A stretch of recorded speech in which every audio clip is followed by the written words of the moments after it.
So, guys, we are live. A little bit of technical mumbo jumbo in the background, but we got here. This is the breakdown live with myself, Luke Barnatt.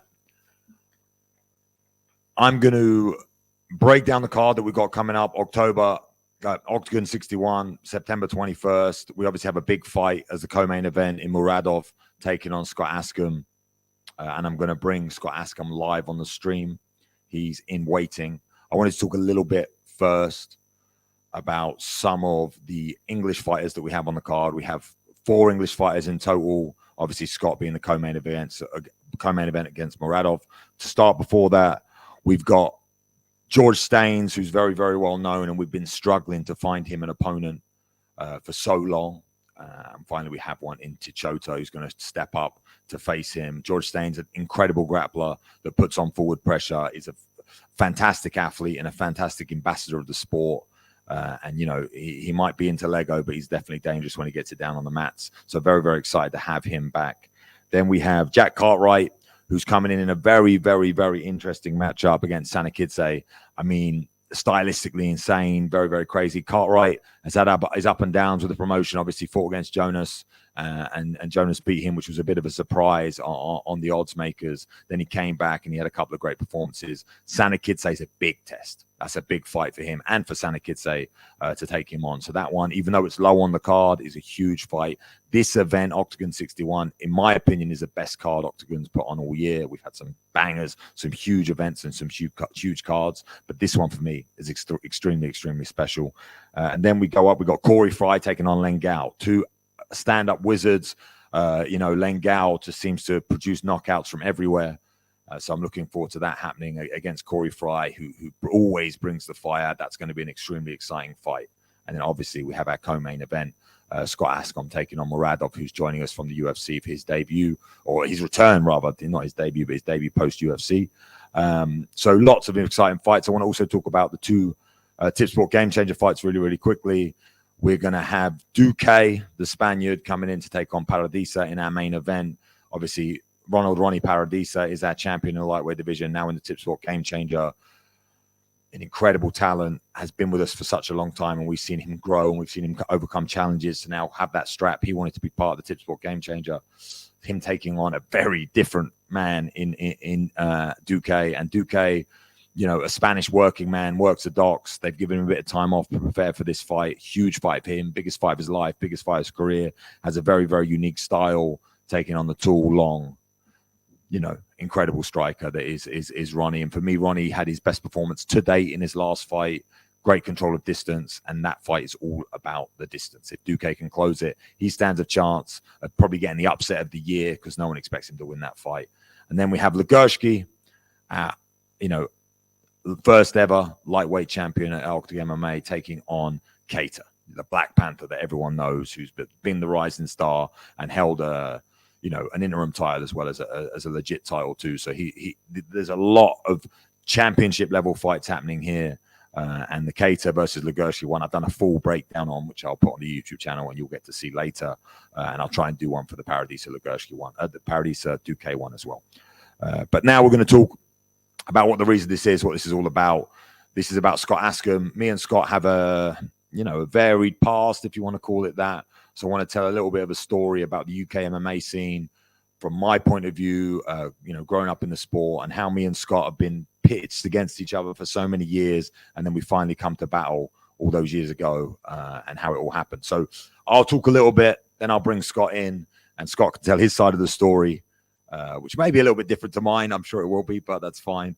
And then we'll go from there. So I obviously started at Tsunami Gym back in the day. I mean, it must have been 18 years ago now. And the middleweight division in the UK has always been ruled by one man, a guy named Michael Bisbeen, still kind of does rule it or has ruled it. And there was 2 emerging forces, one from the north, one from the south. And that was myself in the south and Scott in the north. And we knew of I knew of Scott. I don't know what Scott knew about me, but I knew of Scott from day one. And all of the people writing up about the sport, talking about the middleweight division, we were the emerging stars. I mean, I'm talking 15 years ago when MMA was a very, very different place.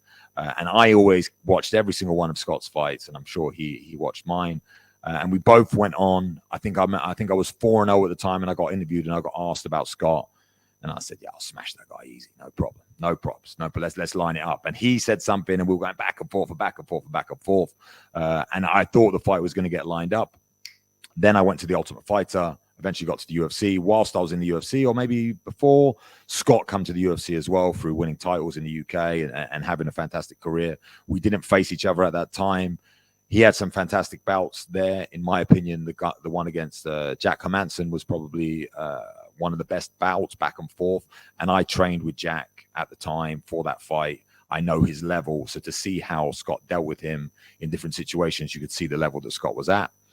He then came out the UFC, and I was working for a Russian promotion, and we made that fight, and I called out Scott, and there was a lot of drama. The biggest thing I remember about that fight is Scott ripped my suit. He still owes me a new suit, so I'm going to ask him for that jacket because he still ripped it when he picked me up at one of our face-offs back in the day. And then from there, we went on to fight. We fought a 3-round fight. Scott beat me over the first 2 rounds, and I believe I won the 3rd round, but he maybe will correct me. My memory, I've been hit a lot in the head, so whatever. We'll talk more live about that when Scott's on the stream.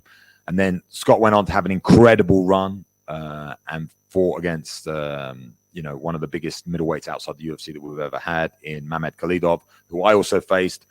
Makhmud Muradov knocked me out in 21 seconds, was probably the lowest point of my career. Second lowest was losing to Scott. So they were both pretty low points. And then Scott went on and he beat Makhmud Muradov. He became champion of KSW, and he fought against a lot of the high-level Polish fighters out there. And we finally have him here now with OKTAGON, a part of our family, and he's fought with us. And now he's ticketed to fight against, one of the biggest stars to join OKTAGON MMA.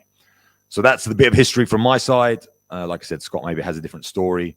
Let's see how the technical stuff goes when I invite him in here, because I'm a little bit new at this in the studio and everything else. So I'll try and bring Scott in for you now, and we'll go from here. Okay, so I need to add to stage. Hey, Scott, can you hear me? How's it, man? Yeah, I can hear you. Yeah. Okay, let me do this. Oh, I've got some lag. Okay, this is going to be difficult. One sec. Oh, I've got some lag.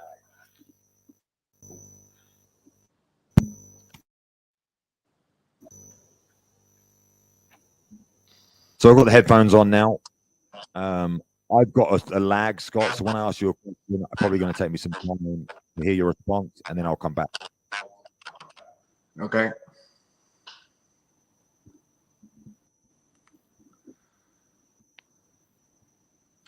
Okay. So I'm going to let you speak for a little bit, Scott. I want you to tell us all about what I've heard, the history of MMA in the UK, and how we were two emerging forces in the middleweight division, how we ended up fighting against each other. And I would say, apart from Michael Bisping, you are the man in the UK when it comes to the middleweights. You obviously moved up to light heavyweight for a bit, but you're back down at middleweight now. So I just want to hear your side of the story, where you come from, your gym, how you built up. Obviously, now you're training out in America, UFC. You've got a very, very big past in the sport. So I just want to hear your story. Yeah, you said moved up to light heavyweight for a little bit. That was just for one fight, if I'm honest. That was a little bit of a mistake between me and my manager. So I got offered a fight on 2 weeks' notice, and I said to my manager, let's have a fight at light heavyweight, meaning another middleweight that doesn't want to cut weight on short notice. But yeah, I ended up getting matched up against a legit light heavyweight, and I'm 100% not a light heavyweight. I felt the strength in there. I didn't feel like I got overstrengthed, but I definitely got like it was just so much more draining on the gas tank. It zapped my energy so much more different. So yeah, back to middleweight. I've always been a middleweight. I always remember that you were trying to get the fight at light heavyweight actually, and I said I'll always be a middleweight. I refused that because, like I said, I am a middleweight. I'm like 2 pounds lighter than I've been at my heaviest to make middleweight today for Friday. So I'm well on track to make weight very comfortably. So yeah, that's first of all on that. But yeah, really good to sit down here and talk to you about our fight. Obviously a long time ago now. Not quite 15 years ago though. God, you're making it sound really old there. But yeah, very, very similar. I believe it was on Twitter actually that you said Scott wouldn't last around. And I ignored it, to be honest with you. I thought we're both two young prospects. I thought there was no point. We didn't gain anything fighting each other at that point. So I ignored it. You went on to be the Ultimate Fighter, #1 pick for Sonnen team. Got into the UFC, went 3-0 in the UFC. I just felt like I was chasing you. Like obviously that was my dream of where I wanted to be, and I always had you in my targets from that point. And then obviously I beat Max Nunes and got signed to the UFC. And I remember that I called you out. I think I say me and Luke Barnatt will be a good fight. And I actually remember you messaged me saying like basically we're two UK guys, we shouldn't fight. And at the time I thought fucking pussy. But now I've grown up and I see the picture and that, like, you're 100% correct. UK guys, there's no need for fights like that. When we're both trying to build, that's how the sport will grow and we'll get more people behind us. We don't need to be fighting each other. I definitely believe you are correct on that. Now, and then obviously you got cut from the UFC, I got cut from the UFC, and before I even left the cage, you'd called me out. Before I left the cage against Brad Scott, I hadn't even been cut yet. You'd already called me out, so I thought, game on. Yeah, so that was a very interesting fight. It really got me fired up. The rivalry were real at the time. Do you know what I mean? Like, yeah, I feel like that was one of my most important fights.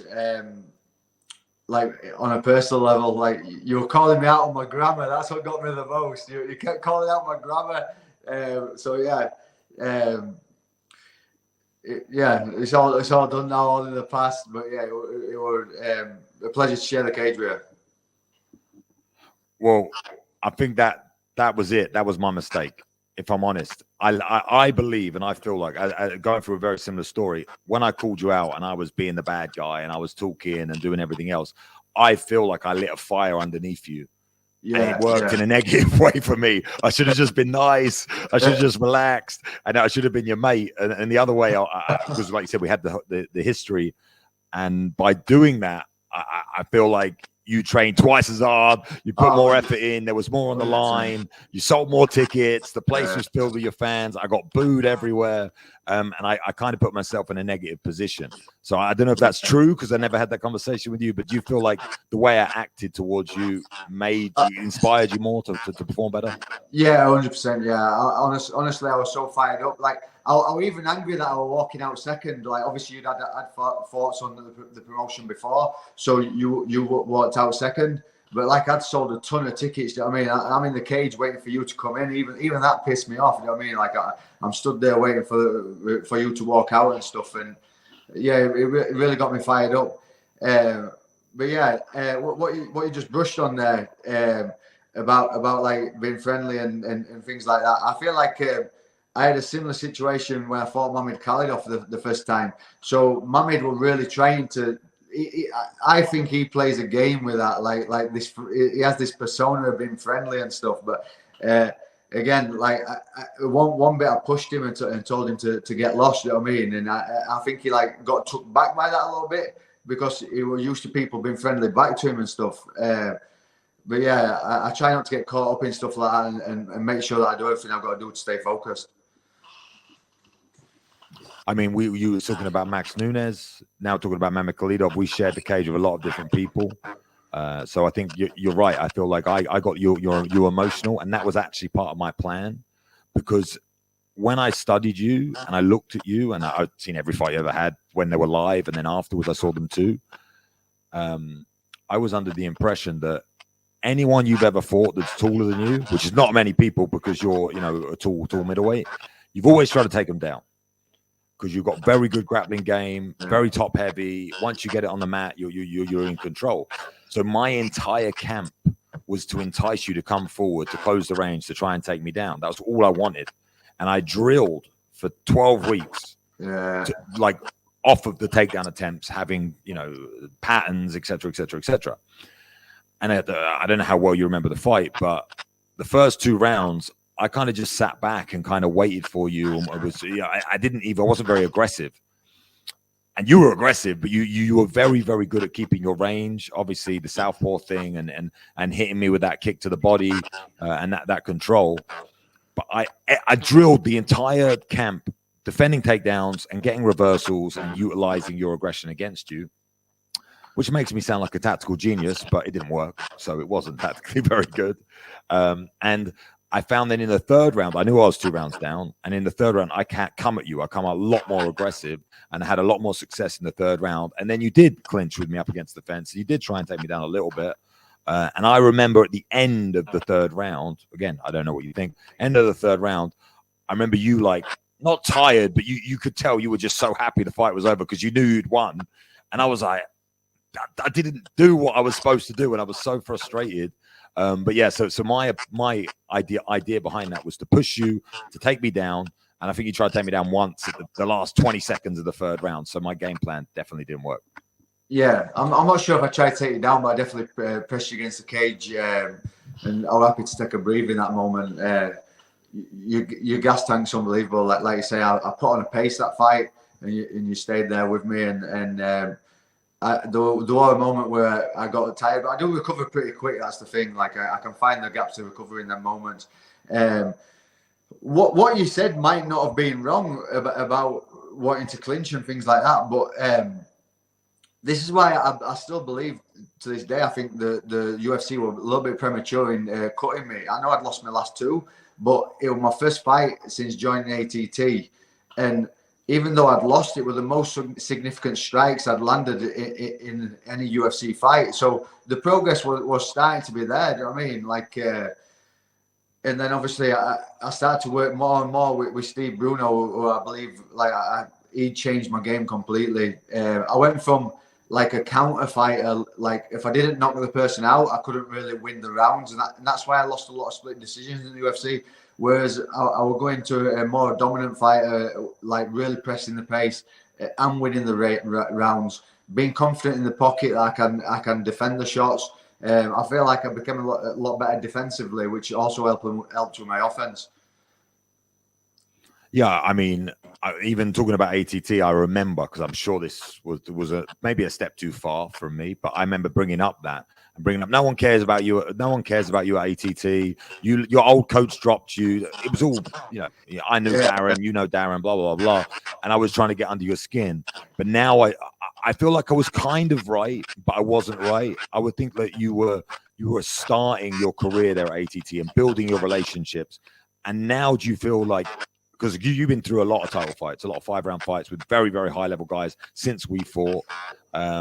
And you feel like your relationship at ATT now, when you're training there, it's taking you to a whole new level? Yeah, 100%. Yeah. And what you just said there was correct. Do you know what I mean? Like, I always remember the first time I went there, because ATT is so big. Do you know what I mean? Like think how many people they've seen just come there once and then never show up again. Do you know what I mean? And like, even the first time there, I loved it. And I remember Mark DeCasey saying to me, who fights tonight, by the way, so good luck to Mark. I remember him saying to me, just let's get them wins this time, and then it'll be a totally different camp next time. Like we'll get more attention off the coaches, sort of thing. Because, like, and I don't blame anybody at ATT for not giving the new guys the attention, because, like I just said, that so many people do one camp there and never come back. Do you know what I mean? But yeah, I've absolutely loved my time at ATT. The only reason I haven't done this camp there is because I did my visa run out back in March, and I've just had problems getting an appointment. I've actually been qualified for my visa now, and that's all in mail and stuff. So yeah, my next camp, God knows the truth, this camp has been really good. I've really enjoyed it here in the UK, but literally come September, it's dropped so much colder, honestly. And like, training in them cold gyms is just horrible, and it's not even cold yet. But it's made me realise that I definitely don't want to do a winter camp here in the UK. Obviously, the sun in Florida is amazing as well, but as well as the training. But yeah, I'm excited to get back there and do a camp there. So then, just so you're saying this camp you're not gone to America for, who are the people you've been training with? You said it's gone great, and we always. has that affected you not going out there mentally? You feel like it's better to be home? Who have you been working with, and what have they added to your game? No, I don't feel like it's affected me mentally or anything. I've had to do a lot more travelling. I think that's the only downfall. I mean, I walk downstairs, I'm in the gym, I stop in the gym at ATT. I've had to do a lot more travelling. I'm going Grimsby, Manchester, Bolton, Dewsbury, Doncaster. Like, the closest one is 30 minutes from my house. You know what I mean? I've been doing most of my training at Manchester Top Team with Carl Prince and his guys. That's where I've done all my sparring. Like I said, I've had a great time there. A lot of good guys. They've got a lot of guys fighting the same night I fight as well. So we've all been in preparation together. I've been doing my grappling at Doncaster and Grimsby with Neil Owen and Jack Grant. My striking with David. Bolton for my wrestling with Mark Cocker. I've been getting the miles in. Well, you mentioned that. I'm going to bring it up. You mentioned Carl Prince, obviously was my coach for a little time as well. So that just shows like the mixed martial arts game in England and how everyone's overlapping now, maybe maturing as a country to try and bring the level up. And I want to mention one guy at Manchester Top Team who I'm sure you sparred with, who's fighting very soon on a very, very big fight for his career. And he's come all the way from Cameroon. A guy named Atiba. You remember sparring with Atiba? Yeah, Atiba. Yeah, he's a fucking nightmare, man. Yeah, he's got big potential, definitely. Yeah. Because I've sparred with him, and every time I try and jab him, he moves out of the way and hits me with a big right hand. So I'm sure it was tough. Yeah, he's got some nice shots. But yeah, every time you spar him, it's like a fight. But yeah, he fights on Tuesday. So yeah, he's got a big fight coming. Like I said, there's a lot of guys preparing fights at Manchester Top Team, and it's really been great there. So you're going to have Manchester Top Team in your corner, or you're just going to have your old? No, team I'm going to have Jack Grant. Like, you know how it is with corner and stuff. Like, you just like somebody familiar there. There's not much they can tell you the time, tell you how the round's going, things like that. And obviously Jack's cornered me a lot. And he actually fights the following week, so I'll be cornering him up in Scotland after that. But yeah, that'll be my corner. So let's change the tempo 1 second. Obviously, we've been talking about the past. Now we're talking about the training. How good do I look in this t-shirt? This is tie-dye, right? I don't think there's many men on the planet that can pull off tie-dye, but I did a little advert for Octagon in this clothes. They give me a t-shirt, which is very nice of them. So if you want to get a tie-dye t-shirt and try and look as good as me, get yourself to Octagon MMA online, store.Octagon MMA, and you can buy your own tie-dye t-shirt. Thought I'd just get in there because I think I look fantastic. Yeah. But anyway, so now moving forward, like, you fought a lot of big names, myself included. I'm going to call myself a big name, at least in the UK scene. 100%. So now with the Muradov fight, how do you feel about this? Joining Octagon, you fought in the UFC, you fought in KSW, you fought, I think BAMA, you fought whatever, some big events your whole career. What do you feel about Octagon, and how do you feel being matched against this guy? Because it's obviously one of their stars. He came from Octagon, went to the UFC. He was winning in the UFC. He had a strange way that he left, and now he's come back. And you're fighting on his soil, with them behind him. How do you feel about it? I know you've been in enemy territory plenty of times, but what do you think about Octagon as an organization, and what do you think about this matchup? Yeah, like you said, I've been in enemy territory many a times, and I truly believe I thrive in them situations. I'll never forget the opening ceremony at KSW for my debut, and I thought they were going to boo me and stuff, but I got a few cheers, and then Matilda, they announced his name, and the whole arena went crazy.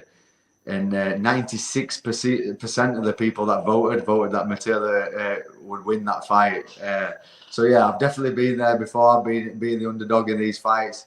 But yeah, I'm more than aware of my skills and what I'm capable of, and I'm going out there to put on a show myself and show what I'm about and where I'm from, and put a stamp on it for this title shot.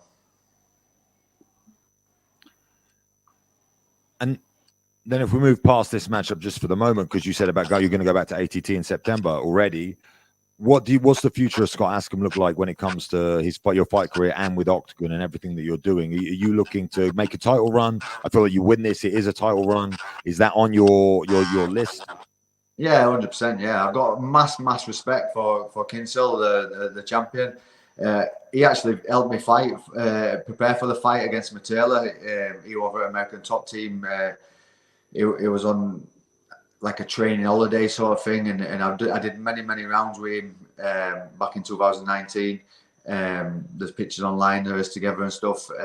Yeah, I've got respect, but obviously he's a champion, and that's where I want to be. I want to be the champion, and yeah, so obviously that's the goal.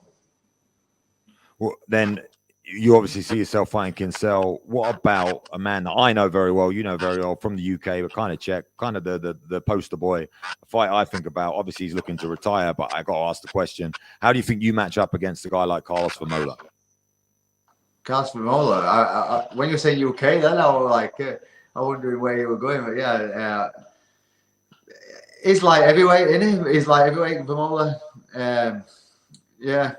If he can come back down to middleweight, I'm more than happy for that fight as well. But yeah, like I say, I've got my eyes on the title for now, and that's the goal. I'm focused on middleweight and becoming champion. If the money's right, any fight goes. Do you know what I mean? But for now, I've got the title in mind, and I'll take Muradov very serious, and then we'll go from there.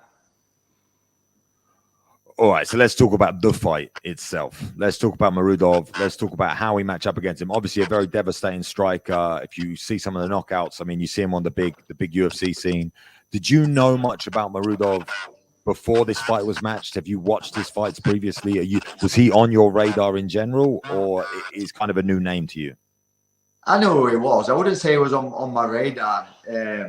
I don't watch MMA that much like that. Like I don't like watch it week in, week out, like thinking of possible opponents and things like that. I'm just not like that. Like I'm one of them that again, like especially in UK, I'll train with anyone. Like a lot of the guys that will not train with certain people just in case they're going to fight them. You know what I mean? When probability is really that you're not going to end up. Like I use an example. I got a chance to train with Tom Kong Watson back in like 2013, 2014. And I always regret that, do you know what I mean? Because my coach at the time was saying, no, you might end up fighting him, this, that, and other. But that was an opportunity while I was an up-and-coming fighter to train with someone who's been where I want to be, sort of thing, and an opportunity that I missed. But yeah, so I definitely know who Muradov is. I know, like, I don't know where he's done this camp, but I know he used to train in Poland. I know full well he'll be aware of who I am, obviously, when he was based in Poland and things, and what I've done in there. So, yeah, I'm sure he's aware of me as much as I am him. So then, obviously, now when you've been matched up against him and you've looked at him and you've looked at his style, you've looked who he's beat, you looked how he's won his fights. We're not talking game plan and all that sort of stuff, because I'm just stupid asking that question. But what's your feeling about the fight? How do you feel about him as an opponent? And like I said, fighting him in his backyard. Yeah, is a worthy opponent. Obviously, this is the fights that I'm going to be in. I'm always going to be in the big fights. Like I said, it's one of the biggest cards that I was going to put on this year, and I'm absolutely buzzing to be a part of these cards. He's dangerous in certain areas, but so am I. Like if he doesn't go in there worrying about me as well, then there's going to be a big problem for him. So he'll try to expose me. I'll try to expose him, and then we'll see who comes out on top. Well, then the one feeling I had, and don't take this the wrong way, but the last fight, obviously, like you said, it was a mistake doing a light heavyweight. It was on late notice. Obviously, coming to the twilight of your end of your career, with everything going on, I don't know how you feel about that, but when I saw you fight a light heavyweight, I was like, oh, I don't want to see this Scott Askham. I don't want to see the guy who just shows up, does a bit for some money, and kind of fights. Because I've watched every one of your fights. Although we fought each other, you kind of become fans of each other because you pay so much attention to people's career. Yeah. So now to see you, I want to say the last fight was lazy, you know. So obviously now coming back down to middleweight and find a guy like Muradov. Do you feel like, I don't know how to put this question, but I'm saying, do you feel your mentality has changed for this one compared to the last one? And I can take over from here. Like, I can even remember seeing you in the commentary booth at the end of the fight. I walked past and I looked away. Like, I was even embarrassed about how I won. Like, I seen you in the breakfast room as well before the fight. Obviously, I was on a loss, and I had a fight coming up. Like, I didn't really want to say hello and stuff. But yeah, like, I wasn't even happy with how I won. Do you know what I mean? Like, this is totally different. Like, I'm fired up for this, and I swear down, like since surgery, like, to go back into a Khalidov fight post surgery, obviously, was a massive ask. You know what I mean? And I knew that myself. And I took this fight on short notice, and then I didn't have the performance I wanted. Do you know what I mean? So I don't know if you remember. I don't know why this sticks in my head, but the Frank Mir had a really bad. I think it was a motorbike accident or a car accident. But yeah, he was in a really bad way, and I still remember what he says on the mic when he came back. He went, "Now you see Frank Mir," like, because he came back from that. And I truly believe that I'm going to have one of them moments. You know what I mean? Like, that I'm 2 years post surgery now. Like, I fought 9 months post surgery, major surgery. You know what I mean? And I feel like I'm firing on all cylinders. I've got some momentum back in the gym as well. And it's time to prove it. It's time to prove where I'm at and where I stand in this division. Or I'll give you a little insight, because I mean, I know Frank very well, and like, it was a motorbike accident, and he came back, and I think Andre Novotny, the MC and the owner, he came to me last week at the last event in Germany, and he said, Scott Askham or Muradov. And I was like, if the Askham that shows up last time is going to be Muradov. If the Askham that shows up that I know, he can win more ways than he can lose. That was the way I looked at it.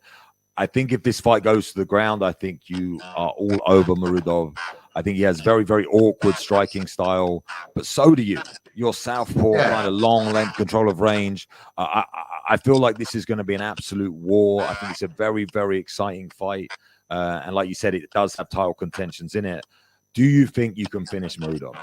100%, yeah. I feel like I'm better in most areas. Do you know what I mean? Like, he's a dangerous guy. I'm not going to underestimate him. Do you know what I mean? I've always got to be aware of the shots that he comes in with. But when you talk about technical ability, I'm 10 times better than him. And like I say, I'm going in there to put it on my game plan. I've got to be totally aware of what he's going to do as well. Do you know what I mean? I've got to be switched on at all times. I can't be afford to be lazy in there. But like you said, ways to win, I definitely feel I've got a lot more. All right, mate. Well, fantastic. Really appreciate the time. I'm going to ask you about the card in general. If there's anyone else apart from yourself, I know you're focused on yourself, but any other fights you're looking forward to watching, and anything that you would ask the guys at home to watch out for. Yeah, you just said all the English guys that are on at the start of the stream. Obviously, get behind all the English guys. I feel like that's something that we struggle to do in the UK for some reason. Like, English fans don't really back the English fighters. It's a little bit of crazy culture, you know what I mean? But yeah, get behind the English guys and tune in September 21st. Okay, perfect. Really appreciate it, Scott. I'm just going to say, like I said, you've had 1-5 Octagon now. This is your chance to speak to the Octagon fans. They're worldwide now. Anything you want to say about your fight, about how it's going to go, any message you've got, give that out, and then I'll let you go, mate. Yeah, sound, yeah. So, yeah, September 21, I'm coming on to put a show. I'm excited to be in another city, another country that I've never been. I honestly love this shit. And, yeah, tune in September 21st and I'll put on a show. Can you say the name of the city that you're fighting in? Is it Brno?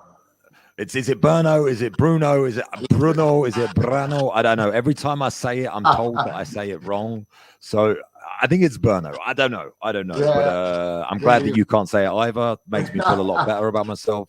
I'm not joined by Brian Lacey at the moment, but he's good with all that, saying the names properly and everything else. I'm a bit more of the vision of the fight. So I want to say thank you very much, mate. Great to chat to you. I can't wait to see you in a couple of weeks. Like I said, September 21st.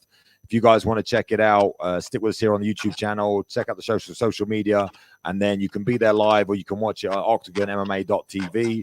Obviously, it's streamed on DAZN and everything else as well. But this fight is one not to miss. The co-main event and the rest of the card is fantastic. Thank you so much, Scott. And I'm going to try and remove you from the studio. I'm new at this. I'm going to give it a go. But I'll see you there, mate, and we'll have a proper catch up. Good talking to you, Luke. See you soon. See ya. Nice one. remove. Okay, somehow I've lost my vision now of who I am, so I've lost the camera. Oh, there he is. Start cam. Well, there you have it. Maybe a little bit choppy, maybe a little bit messy. I've had a few messages saying that the sound isn't great. I apologize for that. I hope you enjoyed this. I try to be as real as possible, and obviously I've got a good personal relationship with a lot of the guys here, especially Scott, having the history that we have.